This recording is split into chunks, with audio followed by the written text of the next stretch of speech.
a pelican's flight. Dear Fairhope, Alabama, my heart is yours.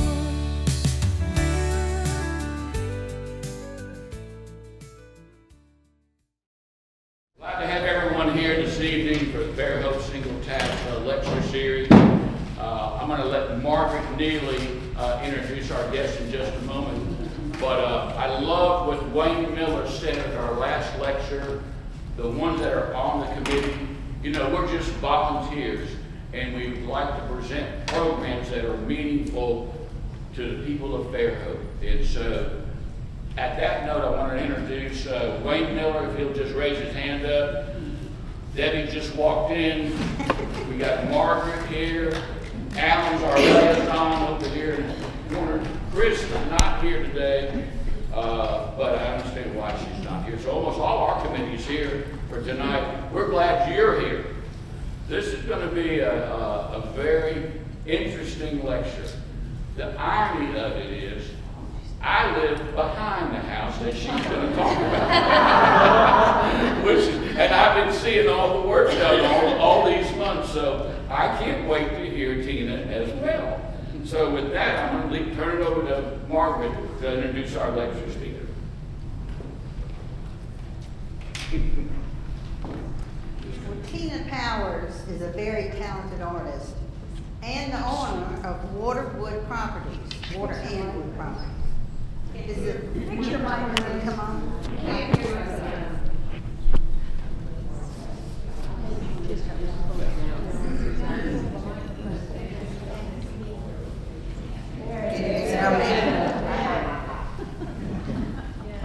She founded the Water and Wood Properties as a boutique vacation rental, and she founded it in 2021.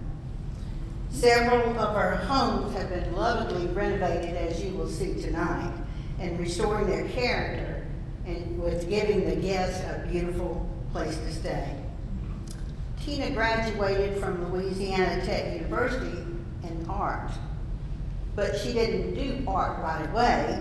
She decided she would dance and sing in Branson, Missouri for a couple of years.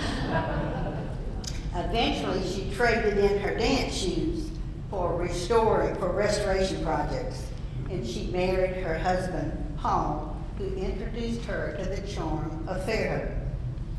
Tina has now called Fairhope home for 25 years and has become deeply connected to the community in its creative spirit.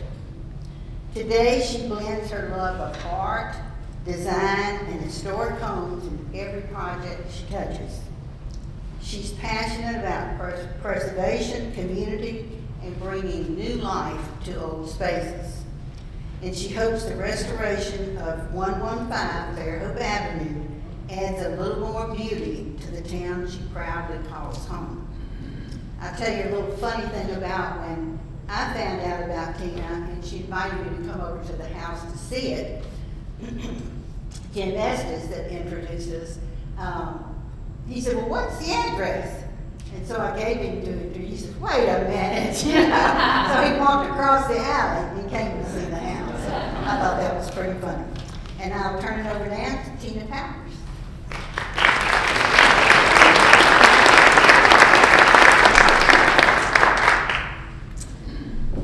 It's mauve. It's not pink. That was told to me the first time I met Miss Joan Schnitzer at the open house at Fairhope Rose.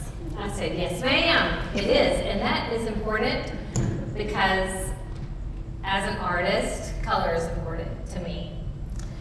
I'd like to give you a short story of how I acquired 115 Fairhope Avenue. And then I'll share her colorful history of what's been told to me by the family. And I'm going to start with this work. I'm not a historian. I'm not an architect.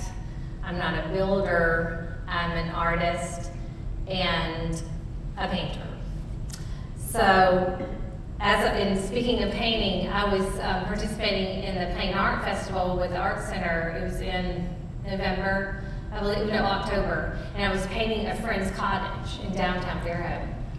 And she said, and she's also a short-term rental owner, and she said, have you seen the pink house on Fairhope Avenue? And I was like, what? No. And she said, no, I said, how is there a pink house on Fairhope Avenue that I've never seen before? And she said, well, it is, and it's for sale. And it's been for sale, and I think you would love it. And I said, let me finish painting, and I'm gonna go over there. And that's exactly what I did. And that day, I drove over a couple streets over, and just from the sidewalk, it was just love at first meeting. And that's what I saw. This is what I saw, and this is a picture that some of the daughters shared with me. And I want to say, Miss Joan, when do you think this was taken? In the 40s, maybe? Approximately the 40s?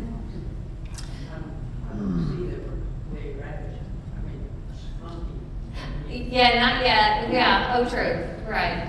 But this is the back of the house. So I'd love to start just telling you a little bit more about the history of the home.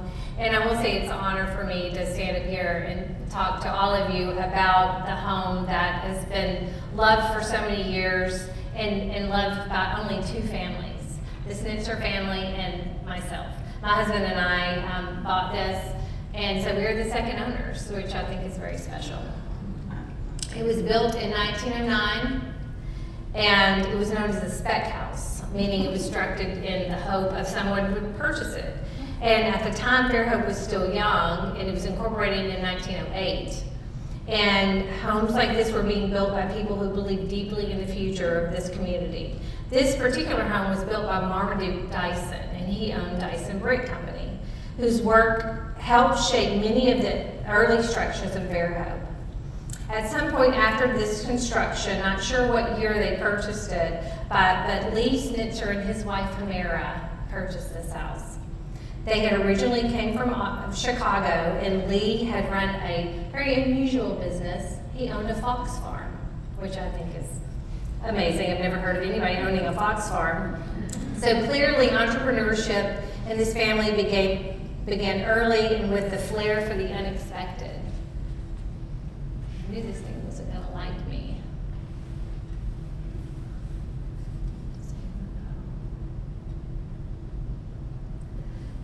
So here's the family. We have Homera and Lee Schnitzer. For health reasons, the Schnitzers located south, first settling in Magnolia Springs before eventually making Fairhope their permanent home. Lee quickly became an important part of the community. He owned the Fairhope Fuel Company, and he was also one of the founding members of Fairhope Yacht Club. He was known to enjoy music and often played the banjo and mandolin. Later in life, Lee lost his eyesight, but his connection to music and community remained strong. His wife, Homera, which I love this part, was an artist, and she was a painter. While we don't know many details of her life, we do know that creativity clearly ran through this household. In fact, Lee's own mother, Cora Williams, who that beautiful star is right there, she had quite the story herself. She was a silent film actress in Los Angeles during the early days of the music industry. She would visit Fairhope from time to time, though she never made it her permanent home. We can only imagine how interesting those visits must be in a small coastal town in the early 1900s. Lee and Homera had one son, Martin, right there as a little boy. And he attended Fairhope High School, graduating in 1942, and later became a professor. And this is Martin being silly with his mom. I love that picture. Martin married the lovely Joan Schnitzer, and absolutely delighted to share that Joan is with us tonight, front and center, at the wonderful age of 95. We are so honored they are here, and honored that her daughter Meredith is also here, and to share this memory. Martin passed away in 2010 at the age of 85, but the family legacy continues through their three daughters, Melanie, Meredith, and Marcy, and I feel like I've really gotten to know them through this whole renovation of this home. And now we arrive at my favorite part of this house. The daughters have shared that when they visited their grandparents, they were always looking forward to it for two very important reasons. The house had an elevator and a monkey. So there's Pedro right here. And I am obsessed with Pedro. He was a spider monkey that had full run of the house. Not only that, there was a wire tunnel connected to the back of the house that ran out into the yard where he could run through the tunnel and play and come back in whenever he pleased, which Paul, I need a spider monkey. I want a spider monkey. That would be a dream. Apparently, he enjoyed the freedom of the outdoors just as much as the Schnitzer family enjoyed watching him explore it. And honestly, if you were a child deciding which grandparents to visit, the ones with the elevator and the monkey would probably win, hands down, every time.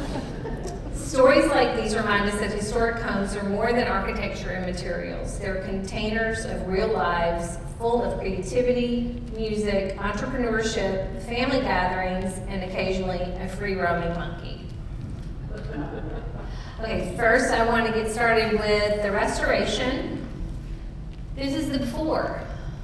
So we have the den, all wood floors, all beadboard walls. This was Miss Jones' room, right, Miss Joan? That was your room, right here in the middle, the yellow room. And this was a room, there was a bathroom adjoining this bedroom. And this was like a coral, that's pretty much the true color of what it was. This is the bathroom that joined the two. And this is the large back porch, and I do have questions about that.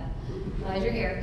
And this is a bathroom that also was here, over here on this back porch. So we kept all the wood we could possibly keep. The wood that was rotted, that's of course we had to, pull that out and put new wood in. But all the floors are original. We kept all the floors, and I'll show you what we did with this one. Upstairs. As we go upstairs, we have, this is the first room you'll walk into, lots of light, so beautiful. It just sold me. And this is the bathroom that it had adjoining to that bedroom.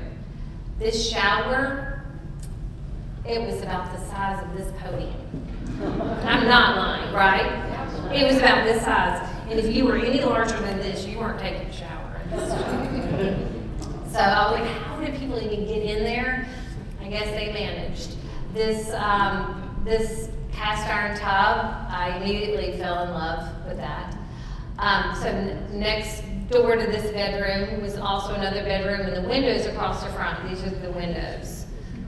We kept all the ones that the contractors didn't break as they were cleaning them.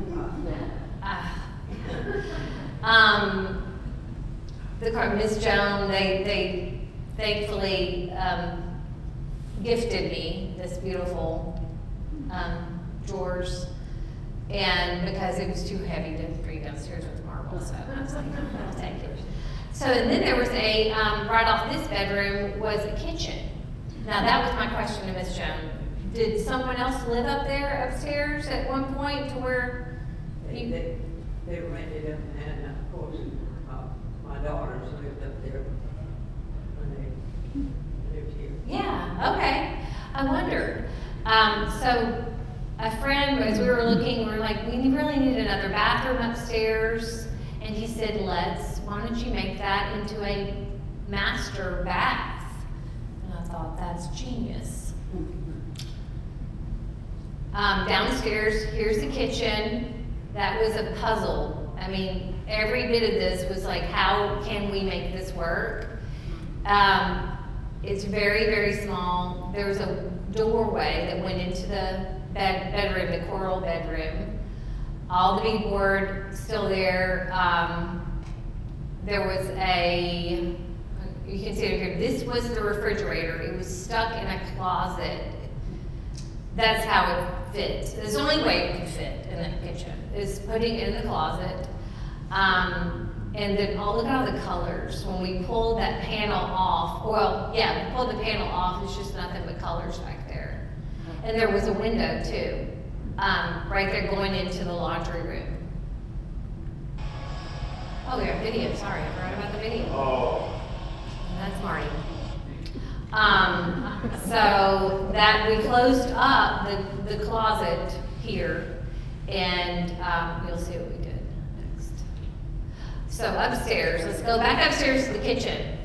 Those are the colors when we started sanding the paint.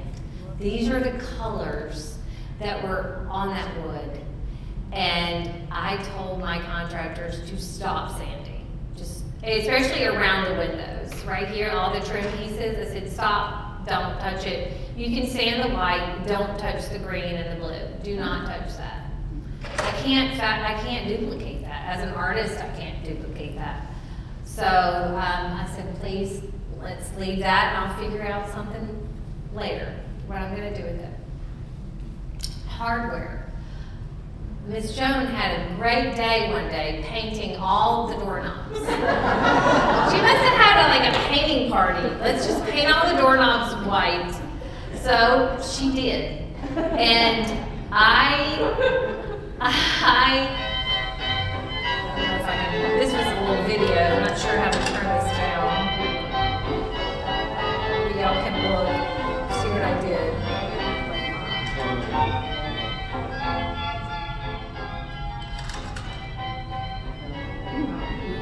I had researched how to get paint off of steel. And they said, put baking soda in boiling water and let it just boil. So my husband would come home and go, oh, what's for supper? I'm like, doorknobs. So nightly for about a week, we had doorknobs for dinner. And a little before, a little after. But talk about scrubbing. I scrubbed for so long on those doorknobs and plates, but it was worth it because look, that's what I got in return. So about this light, so this was hanging in the front porch as you walk in. It's been there a very, very long time, completely black, rusted, but look how beautiful that is. I was like, I'm saving that. Somehow, I don't know what I'm going to do with it, but I'm saving it. I had a friend who said, oh, my brother has one of those electrolysis baths, and you put the steel, it eats all the tarnish or rust off of it, and it comes back completely clean, then you can paint it. And I said, please, please do that. So it's the picture, and there it is, right there now. And I painted it gold. And I moved it over because it would smack somebody in the head as you walk through the front door. So I moved it over, and that is the front now. We added the picket fence. We added Katrina roses. I'm hoping they come back this spring. Little arbor, did some flagstone on the walkway, added the little topiaries, but I kept it mauve, Miss Joan. And I had men walking by and watering flowers or whatever, and mostly men, sorry guys, but the number of times I said, I heard, are you gonna paint that? And I said, no, it is painted. They're like, oh, you're not gonna change it, change the color? I'm like, no, it's beautiful. Why would I change that? So, they're very disappointed and walked away, but that's fine. And also, these rocks were all over the yard. And instead of tossing them, I used them as accessories into the garden. And I was watering flowers the other day, and a man came by with his dog, and I'll talk to anybody, and he said, you know, those rocks came from the bay. And the Mosier Castle, all of that was built with those rocks that came out of the bay. And I said, I wonder, why would they bring in all these rocks from wherever, they're usually not here, but they came out of the bay. And we have tons of them, and I love them. The front porch, like I said, I had to fight for that pink porch. My husband was like, you should just do it gray. And I was like, you have lost your mind. Look around. It's gonna be pink, but it's gonna be dark mauve to be, technically correct. And the light storage. So this is the den now. So it is a blush. It's called blush, a color pink. It's a really light pink. This is the before, and you can see the fireplace. We kept the brick, but I wanted to dress it up a little with a mantle. So I got a Marketplace, and I found a mantle in Mobile for $100. I got my husband to go to Mobile, pick it up, and the guy that sold it to me, he's like, I've got another one. Do you want that too? He was like, sure, I'll take that one too. Well, then we brought it back to the house, and my contractor Marty said, did you even measure the fireplace? He said, Marty, it was only $100. He was like, I don't care. Did you even measure it? It doesn't fit. I said, but you're magic, and I know you can create anything. So I'm sure you can do this. So he did. He put the two mantles together, and it's perfection. Totally perfection. Most of the art, not the art, but most of like this is from Vicksburg. This table is my mother's. It's over here. This table handed down years ago. This tablecloth that we got in Hong Kong last Christmas. These are all needle points I've found in just stacks of boxes and antique stores, and I had made into pillows. Like everything has a story, and that's what I love. New things, sofa's new, rugs are new, but my favorite place of this whole thing is this wall. This is the pictures that you saw before. This is the wall of the Schnitzer family. So as you walk in, that's the first thing you see is the memory wall and the wall honoring them, the people that grew up there and lived there.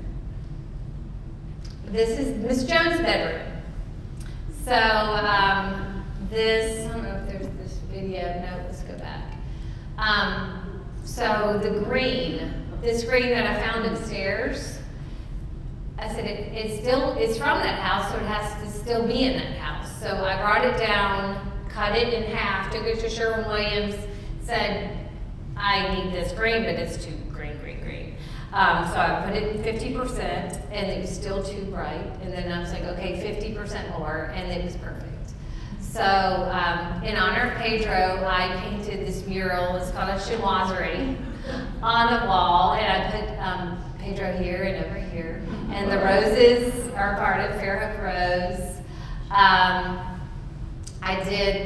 don't know what this is called. It's not cornice, but it's something. It was there with a trim piece, but I wanted to make it look more cottagey, so I did lattice all around where that top piece was. But still, the ceilings are all beadboard, the walls are beadboard, but I did have to put an MDF on top of this so I could paint on it. Because painting a mural on beadboard, it would be too difficult. But this is one of my favorite rooms. And this is the room opposite that was real coral, as you can see. This is that bedroom, and it shares the bathroom with Miss Joan's old room. So this is the bathroom. This is the before. And that is when we tore out the tub and all those shelves. Miss Joan, I don't know how you would even get up there to those cabinets because they were so high. I don't know how those were even used, which I doubt they were. So of course took the cabinets out, and now that is the after. And this chandelier, I'm originally from Louisiana, and I was visiting my parents, and my contractor said, we're missing a light. I said, what do you mean? He said, we need a light for that bathroom. And I made a quick dive into Vicksburg, Mississippi, and I have a favorite antique store there. And there it was. It was waiting for me to pick it up. That was it. That was the one. So I have a lot of Vicksburg treasures, like this little sconce here that came from there. So I have a lot of treasures from all over. Okay, kitchen before. And while I'm going to do question and answer, but does anybody else have any questions real quick for anything? Okay. And we can hit after. So this is obviously before. I love these little scallops. I saved that piece. I saved it. I don't know. I thought about using it. I may put it back up there. I don't know. But I just love that scallop piece. And the tile floor reminded me of grandmother's quilt. So I really wanted to honor that. And that's the tile floor that I chose for the kitchen. And that's the after. And I really wanted that retro feel.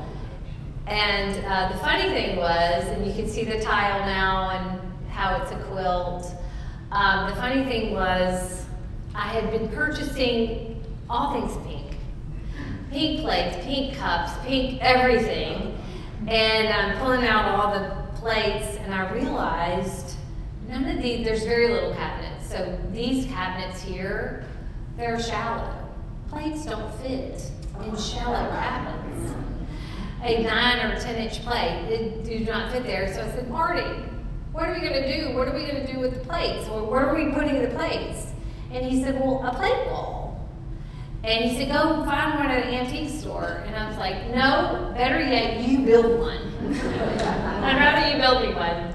So he did, there it is on the wall. He built this beautiful plate stand, and then built me these shelves. And that's where the wall was, where the refrigerator was tucked in, and we just built a little cutout for their microwave. And this was custom made. I just drew it on a piece of paper and handed it to my cabinet guy, and he made it. What else do I say? These plates were all collected. They're all steak plates from all over. And it's just a fun, when people walk into this kitchen, they're like you, reacted just like you did. It's breathtaking. And this is the back porch area. Great windows, but lots of paneling. So we took the paneling out, and the only sheetrock in this entire house was in this room. That's the only sheetrock. And it wasn't on this wall. We put it, I believe, on the other, no. Well, where did we put the sheetrock? Maybe it was on the kitchen wall. No, that's B-board too. It was the ceiling. That's the only sheetrock that's in this house, is that ceiling right here. But it's a beautiful, light-filled back porch. And this was that full bath that I showed you before. And it is now a powder room with a mural of Fairhope. So that is the bath, and we made it a little smaller, and now it's a half bath. And I painted all things Fairhope, did the oak trees, Middle Bay Lighthouse, and as you're having your potty time, you can see what time. It's always 3 o'clock. Always 3. Yeah, and the heron as well. That was fun. Upstairs, the light-filled room. That's this now. I had the headboards made. All of these are collected sconces, and you can see I made them stop sanding on the green. So, and I just clear coated. Same thing with this door, with the closet door. I was like, stop sanding. We're keeping it. I can't duplicate that. And the truck. I know it's a little, I had to fight for that truck. So that truck, I drove all the way to Round Top, Texas, I don't know, 12 years ago, and brought it back. We were building a honey camp, and I said, I need that truck in the wall of the honey camp. And so we sold the honey camp, but I said, nobody's touching the truck. So we brought it home, put it in the barn. It's been sitting there for years. And the minute I walked up to that room, I said, I've got a home for the truck. And my builder said, have you lost it? Like, what? Why would you want to put a truck in a bedroom? I said, because it's unexpected. You're not expecting to see that. And it's just whimsy. The light switch works and the lights work. And it's just it's fun. And so, yeah. And when people walk in, you're just like, oh my gosh, it's so amazing. And I look at Marty and I just smile. I'm like, yes, it is. Isn't it, Marty? And anyway, he just rolls his eyes. So, okay. This was a fun day. Okay, so let me start over here. The elevator, this was the elevator. Well, it wasn't working, it hadn't worked for years. And this is all the way to the bottom floor, this is upstairs. We took it out completely. The motor was up top and it was rusted and wasn't working. So of course we took it out, but this is the perfect linen closet for linens and things. So we made it to a linen closet.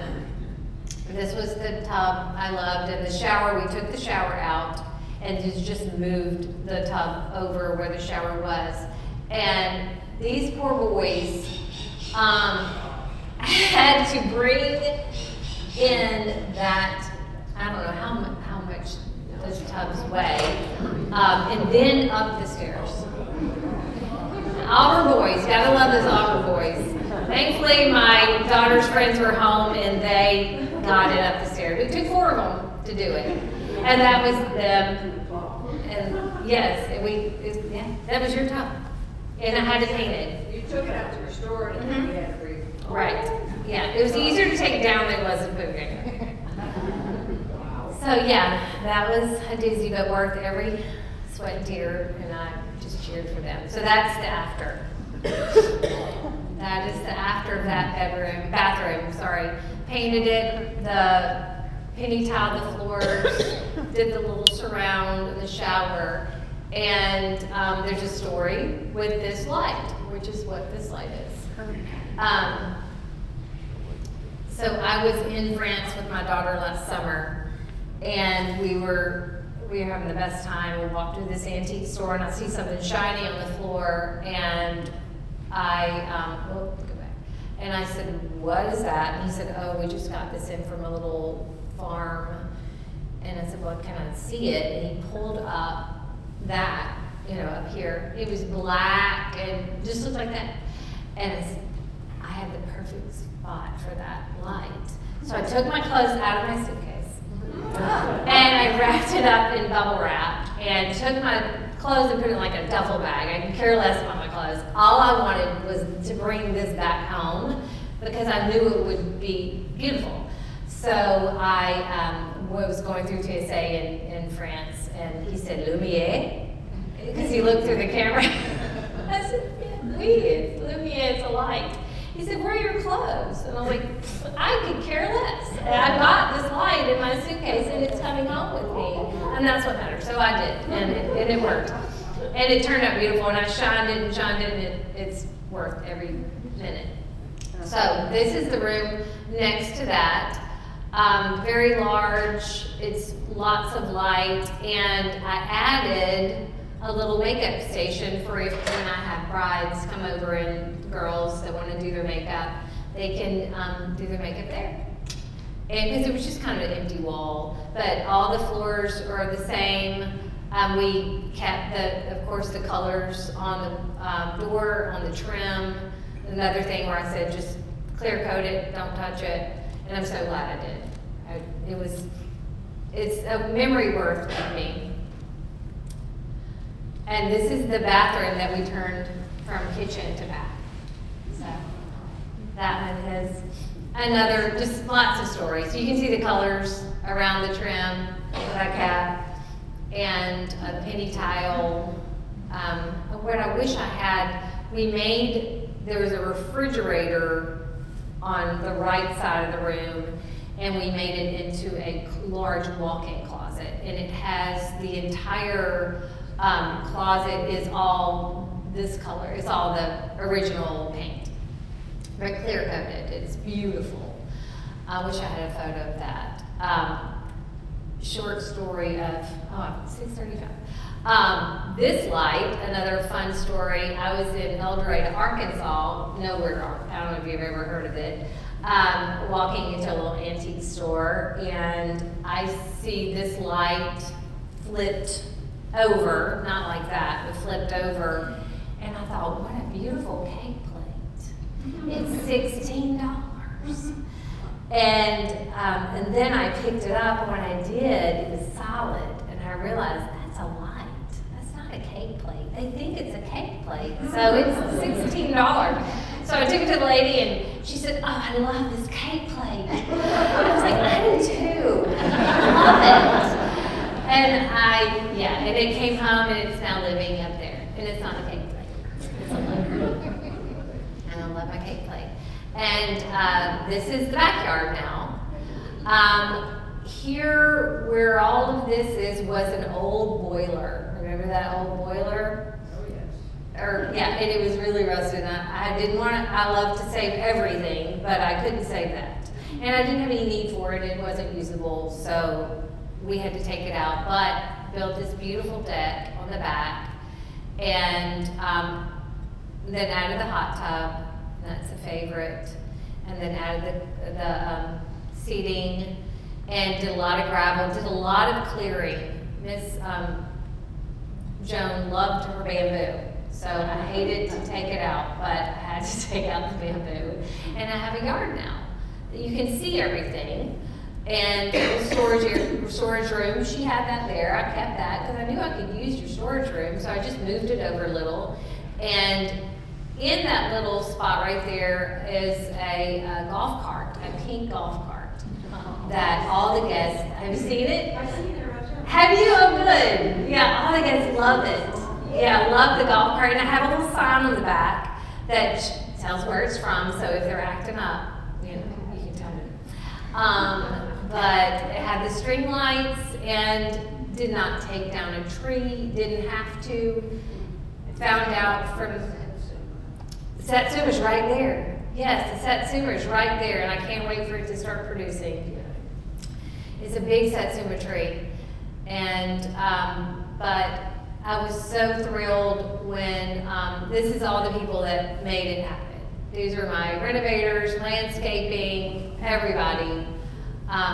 That I couldn't have done it without these people, and of course my family too.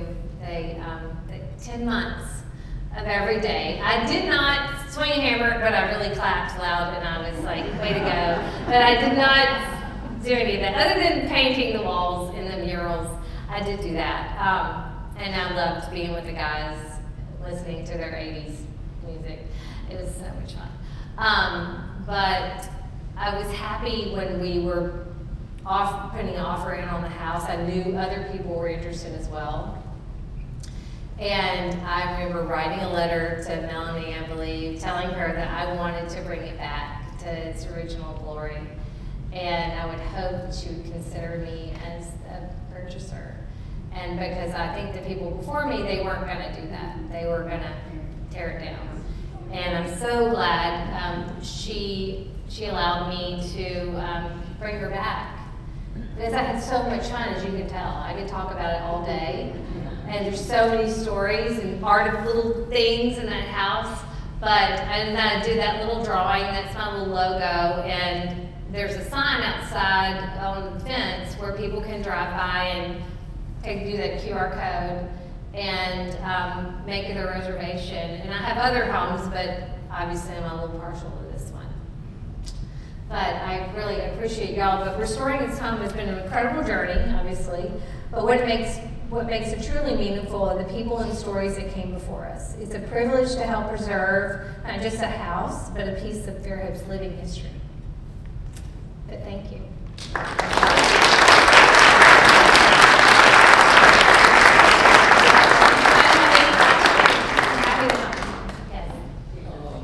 Your rocks may be ballast rocks. Okay. On the near Stedman's Landing, Okay. where the spokes came in, Mhm. and other type of boats, and we have some in our house. Okay. Chimney. So many of them. They line the drive. They line the side of the between Miss Rosemary's house and this house. They're just all over. And Marmaduke Dyson, that built the house, was a really interesting fellow who liked to conserve things. Okay. So that our son bought a Marmaduke Dyson house over on Morphy, and we were remodeling the kitchen. And when we took one wall out, there were no two boards inside that were the same. Interesting. He wouldn't throw scraps away. Uh-huh. There was these scraps. Well, maybe that's why there were so many different Yeah. colors and kinds of boards in the kitchen. too, because that was him. Very interesting man. Okay, that's awesome, great to know. Yes, ma'am. I want to know what happened to your monkey. Oh, the monkey is safe at home. He's safe at home. No, remember we had a really bad freeze a few weeks ago? I ran and he's home safe. He just didn't come back. I mean, the creeping fig or creeping, whatever it's called. I'm gonna have to replug him, replant him, but he is safe at home, safe at home. Glad you asked. He hangs on the... Yes, he hangs on a chain in the front yard right by the arbor. It's this little monkey, and he's the cutest. I know that you didn't say anything about the antique lamp on the front porch. I did, yes ma'am. I had electrolysis, gave it an electrolysis bath. It was an oil lamp first, right? I didn't remember oil, but Melanie said you refinished it beautifully. Yes ma'am, yes ma'am. It's now gold. It's not black, it's gold. And I can go back to that picture. Yeah. There it is. Right there. Can you see it? Yes, it's beautiful. I'm glad you could keep that. Yes, ma'am. When I saw that, I said, I'm keeping that, I'm cleaning it, and it works. There were pieces of glass, and one of the glasses was broken, but I still have the other three, but I kept it like that. Well, I have a great landscaper named Montre, and I went to check on him, and I thought he was digging a swimming pool. I'm like, I don't remember asking you for a swimming pool. And he's like, no, I've got to get all the roots. You have to get all of the roots or they will come back. So both sides of the house, I have to dig swimming pools and then fill them back in. Do you rent the whole house? Yes, it's the whole house. And I just had a family check out yesterday and I have another family coming in on Thursday. So it's very popular. So what has the response been or comments that you've gotten? All 5-star, this is the prettiest house, you've thought of everything, those kind of, and love to be downtown, love to be, everything's walkable. A lot of families with really young children have been booking this house, which surprised me. I thought it'd be a lot of bachelorettes but no, it's a person, they had 2 babies, like a 2-year-old and a 1-year-old that just left. But mainly really people with really young kids. But I think it's the proximity to downtown. It's just easy to walk downtown. Any? Well, thank you.